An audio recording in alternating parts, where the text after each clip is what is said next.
ময়মনসিংহের হালুয়াঘাটে রাস্তার দুপাশে ফুটপাত দখল এবং অবৈধ দোকানপাট উচ্ছেদ সহ জরিমানা করেছেন ভ্রাম্যমাণ আদালত।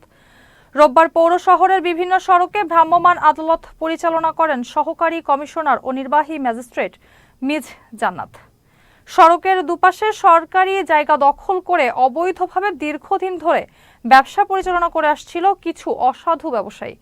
ফলে রাস্তার দুপাশে অবৈধ স্থাপনা থাকায় তীব্র যানজটের সৃষ্টি হয়। আর এই কার্যক্রম চলমান থাকবে বলে জানান নির্বাহী ম্যাজিস্ট্রেট মিজ জান্নাত।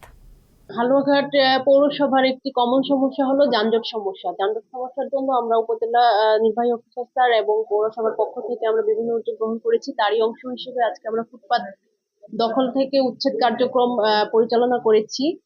আমরা আজকে প্রাথমিকভাবে মোটামুটি আমরা মেইন রাস্তা এবং যে রাস্তাগুলো নিয়ে অভিযোগ ছিল সেগুলো থেকে আমরা ফুটপাত উচ্ছেদ করেছি এবং আমরা আইনগত ব্যবস্থা নিয়েছি। দুটো দোকানের বিরুদ্ধে তারা ফুটপাত দখল করে ব্যবসা চালিয়ে যাচ্ছিল, এই কারণে